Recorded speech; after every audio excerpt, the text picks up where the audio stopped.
비신자들에 대해서 설문조사를 해도 평안이 1등이고 이제 교회를 다니고 있는 신자들을 대상으로 했을 때도 역시 같아요. 그러니까 이 평안을 구하는 것은 이제 우리 사람들에게 거의 이제 본성적인 희망이다 이렇게 이제 볼 수가 있습니다. 기독교는 이제 희망을 주는가? 줍니다. 그런데 기독교가 주는 이 평안은 이제 비신자들이 종교를 통해서 얻으려고 하는 그런 평안하고는 질적으로 차원이 다른 평안이에요. 그 다르면은 이제 어떻게 다를까? 그러니까 이제 세상이 찾는 평안은 조건부 평안입니다. 물질 혹은 지위가 안정되었을 때, 혹은 또 어떤 형태로든 그 현실 생활이 안정된 데서 오는 이제 그런 평안, 이게 바로 이제 세상이 원하는 평안이죠. 기독교는 뭐가 다를까? 이제 기독교의 평안은 이제 이런 것들을 부분적으로 포함합니다만은 이제 이것을 넘어서죠. 그래서 조건부 평안이 아니고 절대적 평안이다 이렇게 말할 수가 있습니다.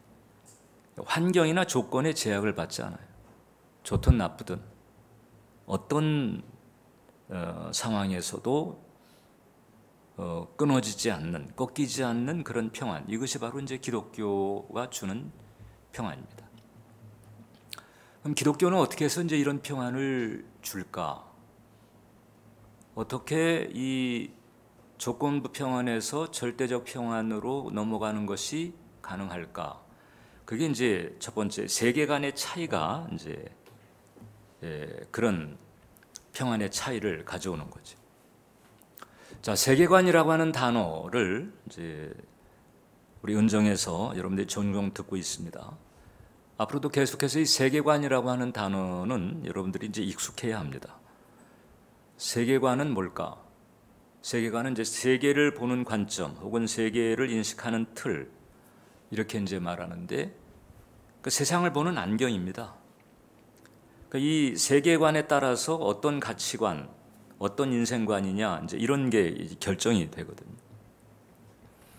근데 기독교는 이제까지 알았던 세계관과는 전혀 차원 다른 세계관을 제시를 합니다.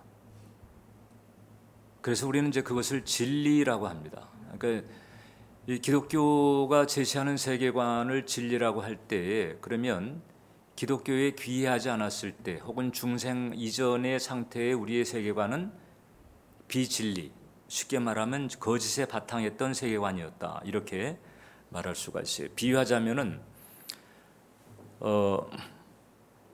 북한 주민들하고 비슷합니다. 북한 주민들은 자기네를 지상 천국으로 이렇게 배워요. 그리고 그 세계 안에서 이제 그렇게 알고 그렇게 또 잘하고 그렇게 생활을 합니다. 제가 2007년도에 그 평양을 방문했을 때 그 옥류관에서 이제 냉면을 먹고 좀 시간이 이제 남아서 그 식당이 있고 식당을 둘러싸고 있는 담장이 있어요. 그 이제 그 뒷문이 크길래 슬쩍 이제 나가봤더니 아니나 다를까 이제 감시원이 딱 붙어가지고 어디 가냐는 듯 이제 앞을 이렇게 슬쩍 가로막는 거예요. 길을 쭉 봤을 때 벤츠 차량이 생각보다 많더라고요. 구형 벤츠가. 그래서 여기 벤츠가 많네 이렇게 그냥 얘기를 했어요. 그랬더니 그걸 딱 듣고서는 그 감시원이 벤츠 구경 처음 하지요? 나한테. 우린 저런 벤츠가 많아요 이러면서 부럽죠. 이렇게 얘기를 하는 거예요. 그래서 그냥 거기 뭐라고 그러겠어요. 제가 그냥 이제 허허 이렇게 웃고 말았습니다. 그러니까 북한은 이제 조작된 사회죠. 그러니까 북한 이외에 다른 나라들이 북한을 보면 이상한 나라잖아요. 네. 조작된 사회입니다. 지금 김정은이가 경계하는 것이 북한의 청년 세대들이 이 남한의 드라마, 기타 여러 가지 이런 걸 보면서 이런 이제 세계관이 달라질까 봐 겁을 내는 거잖아요. 자기네가 통제 조작하는 이 세계관 안에 머물러 있어야 되는데 이제 그게 아니고 다른 세계관을 가지게 될까 봐 지금 겁을 먹고 있는 거죠. 기독교는 이 지구라고 하는 행성이 마치 지금 뭐 북한처럼 그렇게 조작된 사회의 상태에 있을 때 그 거짓에 바탕한 그 세계관을 뒤집는 그런 혁명적 세계관을 제시하는 것이 기독교입니다. 그러니까 여러분들이 교회를 다닐 때 주님을 믿을 때 내가 지금 어느 노선을 가고 있는가에 대해서 이제 파악을 하고 있어야 되는 거죠. 사실 금주와 다음 주 메시지는 이제 여러분들이 6월 9일 열린 예배에 혹시 이제 기도해서 초청할 그런 대상자들에게 도대체 내가 이 사람에게 무엇을 나누려고 하는가? 우리가 주려고 하는 게 뭔가? 우리가 알게 하려고 하는 게 뭐지? 이런 데 대해서 우리가 좀 사전에 같이 나누면서 동시에 이제 우리의 신앙도 좀 다듬어 보려고 하는 거거든요. 기독교는 기존의 세계관을 뒤집는 혁명적 세계관이다. 그러니까 이전에는 인간 중심이었잖아요. 모든 세상이 인간 중심으로 돌아간다. 알고 보니까 그게 아니고 창조주 하나님 중심. 눈에 보이는 세상이 다가 아니고 그 다음에 영혼의 세계가 있다라고 하는 것을 알게 되는 거예요. 그리고 이 세상을 움직이는 동력이 보이는 것에서 오는 것이 아니고 보이지 않는 것, 즉 영적인 세계로부터 온다는 사실. 이런 이제 진리들을 이제 깨닫게 되는 거잖아요. 이렇게 되면 그 다음에 생각하는 바, 행동하는 바가 달라질 수밖에 없게 되는 것입니다. 그래서 참되게 이 기독교의 진리에 붙잡힌 사람은 그 이후로부터 생각이, 삶이 완연하게 달라집니다. 그 매트릭스라고 하는 영화를 여러분들이 뭐 대개 이제 보셨을 텐데 거기 이제 처음 부분에 그 모피어스라고 하는 사람이 네오에게 나타나 가지고 두 개의 알약을 제시를 하는 거예요. 빨간 약이 있고 파란 약이 있는데 파란 약을 먹으면 그냥 지금까지 산 그대로 살고 그냥 믿고 싶은 것 그냥 믿으면서 뭐 큰 변화 없이 그냥 평범하게 살게 되지만 빨간 약을 먹게 되면 이 가상 현실이 아니고 진짜 현실을 하게 될 거다. 진짜 현실을 맞닥뜨리게 하는 약이 바로 이 빨간 약이다. 어떻게 할래? 이제 이런 대목이 나오잖아요. 기독교가 제시하는 복음이 바로 그 빨간 약과 같은 거예요. 더 큰 세계, 더 큰 자원, 더 큰 동력을 알게 하고 그것을 얻게 하는 이런 것이 바로 기독교인 것이고 기독교가 전하는 진리라고 하는 거죠. 그래서 우리가 이 기독교의 신앙을 가지고 갈 때, 길을 걸어갈 때 이 기독교 신앙이 나의 그 세계관의 교체를 요구한다. 세계관이 교체가 안 되면은 참된 중생이 아니죠. 참된 중생을 한 사람은 세계관이 교체가 됩니다. 시간이 사람마다 이제 다를 수 있겠지만은 세계관의 교체가 일어나야 되는 거죠. 세계관의 교체를 기독교가 요구한다는 속성을 아는 것은 대단히 중요합니다. 왜냐하면 교회를 다녀도 세계관의 변화가 없는 경우가 많다. 무슨 얘기인가 하니 중생하기 이전에 기존의 쉽게 말하면 이 조작 사회에서 배우고 익힌 기존의 세계관을 그대로 고수하면서 이제 종교를 통해 가지고 이제 위로를 받는다든지 뭐 어떤 원하는 것을 얻으려고 한다든지 이제 이런 선에서 이제 가는 경우도 많거든요. 그 기존의 세계관이 교체가 되지 않은 상태에서 예를 들어서 그게 뭐 절이 됐든지 교회가 됐든지 이런 종교를 통해서 위로나 평안을 얻고 또 뭔가 원하는 것을 구해서 획득하고 이런 데서 그친다고 한다면 그야말로 그 종교는 이제 욕망의 투사에 그치고 마는 것입니다.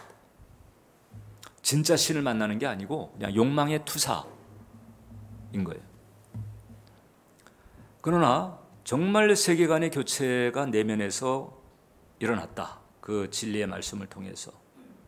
그러면 이제 가치관도 달라지고 삶의 동기도 근본적으로 달라지게 되는 변화가 일어납니다. 지난주에 말씀 중에 이제 진리가 무엇인가를 잠깐 정리한 적이 있었는데, 진리라고 하는 것은 인간이 어디에서 와서 무엇 때문에 살며 어디로 가는가, 인간의 존재 목적, 삶의 의미, 이런 것에 대한 올바른 내용이거죠. 올바른 내용. 그 진리는 하나입니다. 진리의 내용 몽구하니 인간으로 하여금 이제 이런 것들을 알게 만드는 거죠. 그래서 이런 길을 이제 확실하게 깨닫게 되면 그 깨달음을 통해서 다가오는 것이 평안입니다. 이것이 바로 이제 이 기독교가 주는 절대적 평안이고, 이 평안을 놓고 예수님께서는 이렇게 말씀하신 적이 있어요. 요한복음 14장에 평안을 너에게 끼치노니 곧 나의 평안을 너에게 주노라. 내가 너에게 주는 것은 세상이 주는 것과 같지 아니하니라. 너희는 마음에 근심하지도 말고 두려워하지도 말라. 주님도 세상이 주는 평안이 있음을 인정하셨습니다. 이미 얘기한 것처럼 물질적인 조건이 불안정한 것보다 안정된 것이 평안을 더 주죠. 지위도 언제 어떻게 될지 모르는 계약직보다도 정규직이라면 그러면 더 안정이 되겠죠. 그러니까 세상이 주는 어떤 그런 평안이 있음을 주님께서 인정하시는 거예요. 그런데 이 세상이 주는 평안은 예수께서 말씀했지만은 근심이나 두려움, 여기에 자꾸 스크래치가 갑니다. 그리고 조건에 따라서 자꾸 이제 이 평안이 왔다가도 또 사라지고 사라졌다가도 오는 이런 변덕스러운 그런 평안이 되게 되는 거예요. 근데 예수님은 내가 주는 것은 그런 평안이 아니다. 그런 것들도 일부 평안의 효과가 없는 것은 아니야. 그런데 내가 주는 것은 그런 거하고 달라. 주님이 주시는 평안은 근심이나 이 두려움, 이것을 넘어서는 근원적인 평안이라고 합니다. 조건에 상관없어요. 어떤 조건에서도 반석과 같은 혹은 든든한 평안을 누리며 살아가게 만드는 그런 은혜가 있는 거죠. 어떤 것이 우리가 이 복음을 통해서 진리에 접하고 올바른 진리를 깨달았을 때 그렇다는 거예요. 바울이 바로 이와 같은 은혜를 받았고, 이와 같은 은혜가 깊어지면서 그에게 이제 이런 신앙 고백이 나오는 거잖아요. 빌립보서 4장을 보니까 나는 비천에 처할 줄도 알고 풍부에 처할 줄도 알아. 모든 일 곧 배부름과 배고픔과 풍부와 궁핍에도 처할 줄 아는 일체의 비결을 배웠다. 형편이 나쁘다고 그래서, 돈이 없다고 그래서, 혹은 스펙이 안 좋다고 그래서, 혹은 백이나 이런 여러 가지 여건이 좋지 않다고 그래가지고 그래서 우울하고 그늘지고 깔아앉고 헤매고 이런 게 아니고, 어떤 상황이 됐든 좋든 나쁘든 어떤 모든 상황 속에서 그 모든 상황을 얼마든지 적응할 수 있는 일체의 비결을 배웠다. 일체의 비결, 이것이 바로 문구하니 이제 또 다른 표현을 하게 되면 이제 영생의 은총을 알았다는 거죠. 영원을 알았기 때문에 그래서 찰나적인 것에 흔들리지 않는다. 조건에 휘둘리지 않는 이런 평안, 이 주님이 주시는 이 평안이 딱 자리 잡고 있기 때문에 환경이 그를 어찌할 수가 없어요. 사람들이 그를 어찌할 수가 없습니다. 이런 은혜가 이 기독교의 진리를 통해서 세계관이 변했을 때에 이제 그 안에 흘러나오게 된다라고 하는 거죠. 그래서 우리는 신앙의 길을 가면서 종종 우리의 세계관을 점검할 필요가 있습니다. 특히 마음이 그늘지고 우울할 때, 그런 때일수록 세계관을 점검할 필요가 있어요. 사람이기 때문에 그래서 환경에 따라 잠시 그런 마음의 상태를 가질 수 있습니다. 그런 게 전혀 없다 그러면 사람도 아니죠. 그러나 이 기독교적 세계관, 이 복음적 세계관을 가진 사람은 바로 이제 이걸 회복 탄력성이라고, 영적인 회복 탄력성을 발휘할 수 있게 되는 것이거든요. 그래서 도대체 내 이 우울감이 어디서 오는 거지? 나의 이 비교의식이 어디서 오는 걸까? 이런 것을 살펴나가면서 마음을 간수해야 되는 거예요. 그래서 세계관을 우리는 자주 점검을 할 필요가 있습니다. 근데 세계관은 두 가지가 있습니다. 하나는 이제 상식적 세계관이 있고, 그 다음에 성경, 즉 기독교의 복음이 말하는 복음적 세계관이 있습니다. 상식적 세계관은 잘 아시는 것처럼 물질이나 지위, 그리고 내 생활의 안정, 이게 가장 핵심에 있어요. 근데 이 부분이 영향력이 대단합니다. 사실 그래서 우리가 믿음을 가져도 우리가 이 영향력, 평생 이 영향력을 완전히 배제할 수는 없어요. 그러니까 죽을 때까지 영향을 받습니다. 왜냐하면 그런 물질계에서 다른 사람들과, 믿지 않는 사람들과 같이 어떻든 일하고 먹고 생활하고 이렇게 되니까 영향을 안 받을 수 없어요. 근데 이제 하나님 없는 사람, 소위 진리를 모르는 사람은 어떻게 되는고 하니, 이제 그것 때문에 계속 경쟁합니다. 그러니까는 이제 긴장은 안 할 수가 없지요. 그리고 경쟁은 결국 이제 이심에서 나오는 거잖아요. 이런 것들이, 이런 그 부정적인 그런 정서들이 계속 풀려 나오면서 자신도 스스로 포로가 되게 만들고, 그다음에 이게 가정을 통해 가지고 그냥 대를 이어서 이렇게 이런 그 후유증과 부작용을 계속 물려주는 거죠. 반면에 이제 복음적 세계관이 있습니다. 복음적 세계관이라고 하는 것은 이 세상을 넘어서는, 이 세상보다 더 크고 영원한 질서가 있다고 하는 사실, 하나님의 존재, 그리고 하나님의 나라를 이제 깨달아 알게 되는 거잖아요.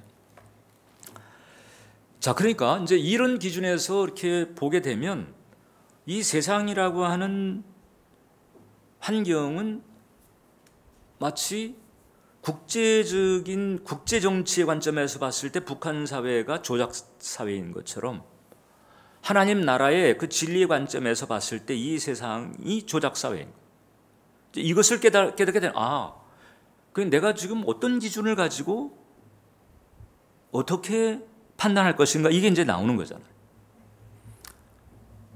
그런데 이제 우리가 하나님의 진리를 알면 알수록 더 놀라운 사실이 있는데, 하나님께서 우리를 위해서 영원 전서부터 예비하신 놀라운 그 은혜와 축복들이 있다라는 거잖아요.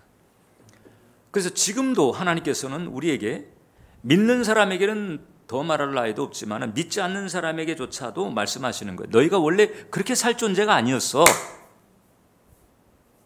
너희가 그 정도로 그렇게 막 헤매면서 그렇게 살 정도가 살 존재가 아니라니까. 너희 대단한 존재거든. 하나님은 우리에게 이렇게 말씀하죠. 믿든 안 믿든 이 영혼을 지니고 있는 인간을 향한 하나님의 관점은 바로 그거예요. 원래 대단한 존재인 거예요. 당신의 판박이로, 이게 존재 양식이 하나님은 영이시고 우리는 이 육체가 있어서 그렇지 존재 양식만 좀 다를 차이가 있을 뿐이지, 하나님 사실 판박이로 하나님 형상대로 지었다고 그랬잖아요. 그게 하나님 판박이로 지었다는 거예요. 대단한 존재죠. 근본적, 원래적으로 대단한 존재인 거예요. 근데 왜 우리가 이렇게 지금 쫓기는 듯 이렇게 살게 되었을까? 이제 하나님의 품을 떠나면서, 하나님과 분리되면서, 그러니까 이제 완전히 이 조작사회, 여기에 사탄이 임금 노릇을 하고 있는 이 조작사회, 여기에 그냥 매몰되면서 형편없는, 어려운, 고달픈 그런 이제 인생길을 가게 되는 거죠. 그 분리 상태, 이 분리 상태를 회복시키려고, 그래서 우리에게 찾아오신 분이 예수님이시고, 그 예수님께서 다리를 놔주어 가지고 그래서 깜깜했던 그 영의 세계 하나님 나라를 깨달아 알게 하시고 이제 우리로 하여금 연결되게 만들어서 새로운 그런 세계관을 가지고 새로운 가치관을 가지고 새로운 삶을 살아갈 수 있도록 우리에게 은혜의 길을 열어주신 분이 바로 예수님이신 거예요. 골로새서 1장을 보게 되면 그가 우리를 흑암의 권세에서 건져내서 흑암의 권세, 비진리로 조작된 조작사회죠. 거기에서 건져내셔서 그의 사랑의 아들의 나라로 옮기셨으니 그 아들 안에서 우리가 속량 곧 죄사함을 얻었도다. 그래서 이미 어마어마한 신분, 어마어마한 그런 직분, 어마어마한 축복들, 이게 금생과 내세를 관통하는 영원에 이르는 엄청난 축복들이 예비가 되어 있는 상태를 이제 우리로 하여금 깨달아 알게 하시고, 그래서 그 깨달은 마음을 가지고 하나님과 하나님의 사랑과 하나님의 예비하신 축복을 붙들게 하는 이런 길을 가기를 원하시는 거잖아요. 이게 바로 이제 믿음의 길인 거예요. 그래서 우리가 이제 참 기독교 신앙을 가지게 되면 올바른 질서나 올바른 구도를 깨달아 알게 되는 것이고, 그렇게 되면 될수록 내가 뭘 그냥 이루려고 막 하거나 뭐가 되려고 애를 쓰는 게 아니라 이미 예비되어 있는 하나님의 축복들을 내가 믿음으로 받아들이면 되는 거거든요. 이미 예비가 되어 있는 거예요. 나에게, 우리 모두에게 이 예비되어 있는 축복이 있어요. 물론 각자의 데스티니에 따라서 각자마다 편차가 있겠지만은, 그러나 어떻든 하나님의 사랑받는 자녀고 왕같은 제사장이고 그리스도의 신부고, 오늘 우리가 읽은 성경 본문에 있는 것처럼 하늘에 예수 그리스도와 함께 앉아있는 이 어마어마한 축복들이 예비가 되어 있는 거거든요. 이게 뭐 줄까 안 줄까도 아니에요. 예비가 되어 있는 거예요. 이것을 깨닫고 감사한 마음으로, 믿음의 마음으로 나오기를 원하시는 거예요. 그리고 그것을 누리는 자리에 가기를 원하시는 거예요. 누리는 자리. 그래서 하나님은 그렇게 말씀하세요. 돌아와라. 돌아와서 그냥 예비된 것을 이제 좀 알고 그것을 누려라. 내가 너희에게 줄지 안 줄지 뭐 이렇게 뭐 마음을 정하지 않은 것도 아니고, 너희가 하는 거 봐가지고 뭐 이게 뭐 거기에 비례해서 이렇게 되는 것도 아니고, 그냥 너희에게 예비된 것이 있다. 그러니까 이걸 그냥 알고 깨닫고 이것을 붙잡고 누리면 되는 거야. 이게 바로 하나님 사랑인 것이, 이게 복음이에요. 그래서 우리가 복음이라고 하잖아요. 복음. 바울이 이것을 이렇게 표현했습니다. 에베소서 1장에서 찬송하리로다 하나님 곧 우리 주 예수 그리스도의 아버지께서 그리스도 안에서 하늘에 속한 모든 신령한 복을 우리에게 주셨다는 거예요. 주실지도 몰라. 잘하면. 못하면 아니야. 뭐 이런 게 아니고, 그리스도 안에서 하늘에 속한 모든 신령한 복을 우리에게 주셨다. 그래서 이게 지금 우리가 이제 믿음으로 붙들어야 되는, 아직은 이 보이는 물질계에 현실화되지 않았지만은, 그러나 영적인 세계에서는 영원 전서부터 예비가 돼 있는 영적인 세계에 예비된 은총들이기 때문에 신령한 복이라고 표현한 거잖아요. 이미 우리에게 열려져 있는 것이고 주어져 있는 것이. 그러니까 이게 풀리기만을 기다리는 거예요. 깨달은 자녀들이 믿음의 마음을 가지고 이것을 붙들기만을 기다리는 거예요. 붙들기만 하면 풀리는 거죠. 이런 은혜. 그래서 이런 은총들을 포함한 이런 진리의 말씀, 이 진리의 세계관을 마음속에 이걸 받아들이고 동의하는 마음, 아멘, 아멘 하고 동의하는 마음, 이것을 우리가 이제 믿음이라고 하는 거죠. 이 믿음을 가지게 되면 그럼 이제 이전과는 이제 다른 눈을 가질 수밖에 없고, 다른 기준, 그 다음에 이전과는 다른 삶의 동기를 가질 수밖에 없어요. 그러니까 이제 새로운 인생을 살게 되는 거지. 여러분, 17세기, 18세기 유럽은 이 근대 국가를 세우면서 주로 이제 해상 무역을 통해 가지고 경제적인 터전을 구축을 했습니다. 그러니까 이제 각 나라마다 왕이 있고, 왕이 돈이 필요한데 이제 주로 상인들에게서 세금이 많이 나오거든요. 우리나라 그렇잖아요. 이 지자체 같은 경우를 보게 되면 이런 이제 공장 같은 데가 많은 지자체일수록 세수가 커요. 이제 이 상인들에게서 걷는 세금 가지고 성이 안 차니까 계속해서 이제 바다를 누비면서 이제 무역을 통해 가지고 이제 돈을 벌려고 애를 쓰게 되면 이때 가장 이윤이 큰 상품이 바로 노예였어요. 노예. 왜냐하면 엄청난 인력들이 필요하거든요. 대륙에서도 아무튼 뭐 공장을 하든지 뭐 하다못해 집에서 일하는 사람을 분리해도 아무튼 엄청난 그 인력 공급이 필요한 그런 상황에서 흑인 노예는 가장 이윤이 큰 상품이었습니다. 그러니까 아프리카로 끊임없이 이 노예선들이 가가지고 흑인들을 납치해다가 노예로 팔고 인신매매죠. 인신매매. 예. 그런 그 인신매매에 앞장섰던 사람 중에 한 사람이 그 존 뉴턴이라고 하는 사람이에요. 10대 때서부터 노예 무역선에서 지금 저 모습은 이제 나중에 거룩해진 모습이고요. 10대서부터 노예 무역선에서 일하면서 노예선 선장까지 지내자. 노예선 선장이 됐다. 그러니까 오늘날로 치게 되면은 아주 악독하고 악랄한 인신매매단의 업자다 이렇게 보면 되는 거예요. 비정하고 무자비하고 돈밖에 모르고 인간성은 하나도 없고 그런 악랄한 사람이다. 철저하게 돈과 욕망에만 사로잡혔던 기존의 세계관이지. 상식적 세계관인 거예요. 그렇게 악랄한 사람이었어요. 근데 이분이 이제 복음을 접하고 그 다음에 그리스도를 만나고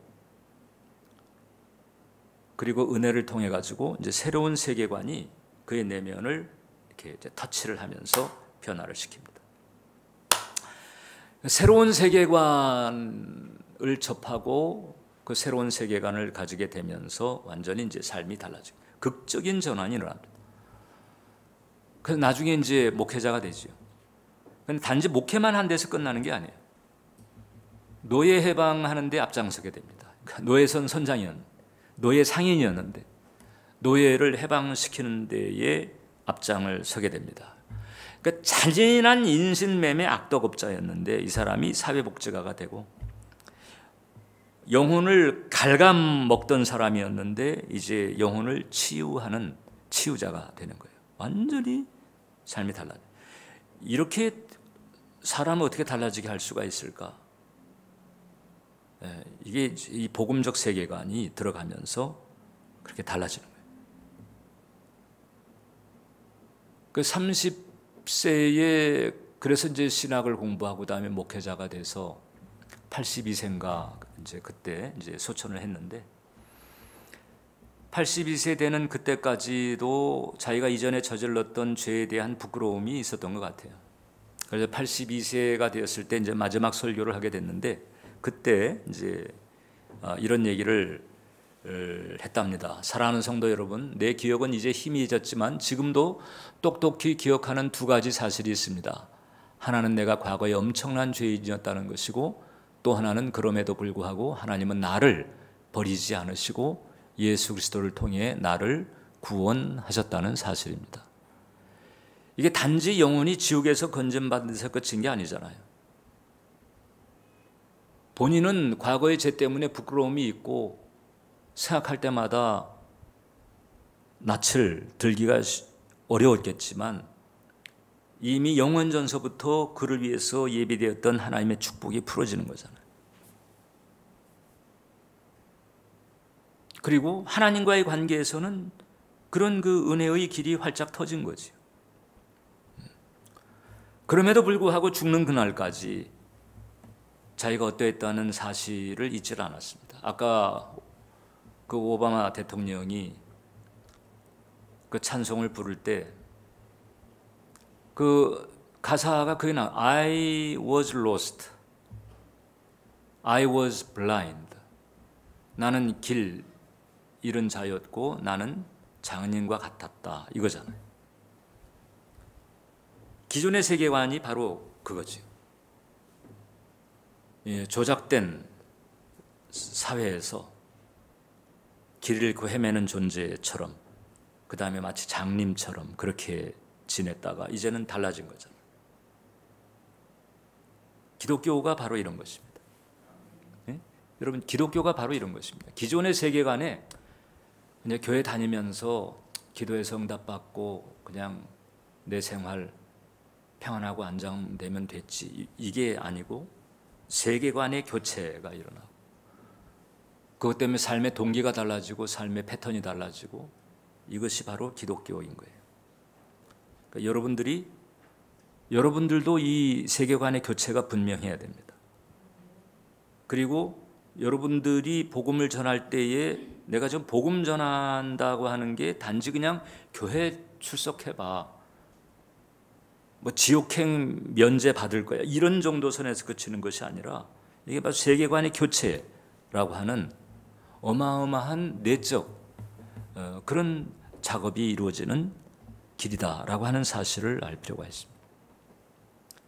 그리고 이 깨달음은 우리를 더 크고 더 어마어마하고 더 영원한, 그리고 더 강력한 그런 질서, 그런 동력으로 연결시키는 거잖아요. 그래가지고 이 세상 자체를 하나님을 대리하면서 다뤄나갈 수 있는 그런 자리에 가게 만드는 거예요. 존 뉴턴이 바로 얼마든지 사람들에게 손가락질 받을 수 있는 그런 사람이었지만은 그 하나님의 그 같은 터치가 임하게 되니까 삶 자체가 달라져요. 그가 그 어메이징 그레이스를 만들었던 데가 1779년이거든요. 1779년. 근데 그때 만들었던 그 찬양이 지금 계속 미국의 대통령도 찬양을, 하나님에 대한 갈망과 갈증이 있는 자리에서는 예외 없이 레전드처럼 불려지는 곡이 바로 이 어메이징 그레이스라고 합니다. 빨간 약을 먹고, 우리식으로 하게 되면 신구약을 먹고 더 원대한 세계를 알게 되고 더 원대한 원리를 알게 되고, 그다음 이거보다 더 이제 이 결정적인 축복을 mon고하니 하나님을 인격적으로 알게 되는 거예요. 그냥 막연하게 신이시여 이제 이랬다가 이제는 그 하나님을 인격적으로 알게 되고, 그 하나님의 그 부모의 내리사랑보다도 더한 사랑을 우리에게 쏟아 부어 주시려고 영원 전서부터 지금까지 내가 그분 앞에 돌아오기까지 계속 기다리셨다는 사실을 깨닫게 되는 거죠. 그리고 그 하나님께서 지금도 얘야, 너를 위해서 내가 새로운 신분을 예비해 놓았고, 새로운 정체성을 예비해 놓았고, 새로운 파워를 예비해 놓았고, 내가 이걸 다 챙기고 내가 너를 기다리고 있는 거 아니냐. 그냥 고달파하지만 말고, 힘들어하지만 말고, 조바심 내지만 말고, 내가 예비한 그 축복으로 나오라고. 그래서 이 복음적 세계관을 가지고 이제 내 존재의 맥을 딱 붙잡고, 내 삶의 진정한 의미를 딱 깨닫고, 그래서 그 하나님 편에 서서 하나님과 같은 마음을 가지고 하나님과 같은 것을 보면서 나아가는 길, 이게 바로 신화의 길인 거예요. 이게 바로 복음의 길이다. 이것을 나누자는 거예요. 6월 9일 날. 그러나 누구하고 나누기죠. 여러분서부터 먼저 이 바탕이 있어야 된다는 거잖아요. 이미 모든 것은 예비되어 있습니다. 모든 것은 예비되어 있습니다. 어마어마한 것이 예비가 되어 있습니다. 하나님은 바로 그 세계로 여러분들이 더 깊이 들어오기를 원하시고 있습니다. 함께 들어가시기를 축원합니다. 기도하겠습니다. 사랑의 주님, 영원 전서부터 부모의 내리 사랑보다도 더 온전한 사랑, 더 완벽한 사랑, 더 깊은 사랑을 쏟아 부으시려고 우리가 하나님을 알고 하나님 앞에까지 나아가기를 계속 기다리시고 또 기다리셨던 하나님을 알게 되었습니다. 새로운 신분, 새로운 정체성, 새로운 파워를 챙기시고 기다리신 하나님의 놀라운 사랑에 감사하면서 더 깊은 은혜의 자리로 들어가는 우리 모두가 되게 해 주옵소서. 예수님의 이름으로 기도합니다. 아멘.